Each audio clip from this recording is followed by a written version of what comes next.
বুকের ভাঁজ দেখালেই যদি উপাসনা হওয়া যেত তাহলে খুব ইজি ছিল ব্যাপারটা। হ্যাঁ ঠিকই তো, শুধুমাত্র বুকের ভাঁজ দেখালে কি উপাসনা হওয়া যায়? উপাসনা হওয়া ব্যাপারটা না অতটা ইজি না, ঠিক আছে? উপাসনা হতে গেলে বুকের ভাঁজের সঙ্গে পশ্চাদেশের খাঁজটাও দেখাতে হয়।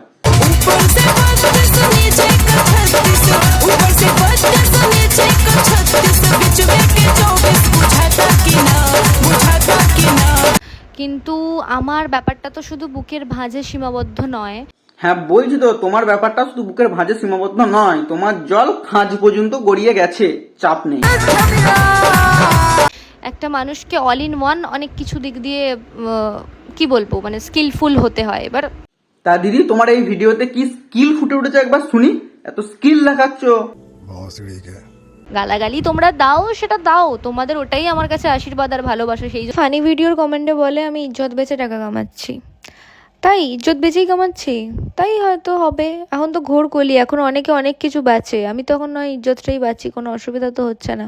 কেউ আইফোন কেনার জন্য কিডনি, কিন্তু তোমার ব্যাপার তো আইফোনে সীমাবদ্ধ নয়, তাই তুমি ইজ্জত নিয়ে নেমে পড়েছো মাঠে। রিলেশনশিপে থাকা মেয়েরা যেভাবে ভুট্টা খায়,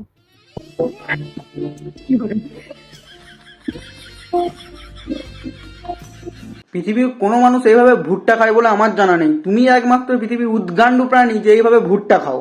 ভুট্টা খাও না কলা, তুমিই জানো। আরে কি করছিস? কলা খাবো। আরে কি এরকম করে বলছো, কি কলা? আরে পাগল।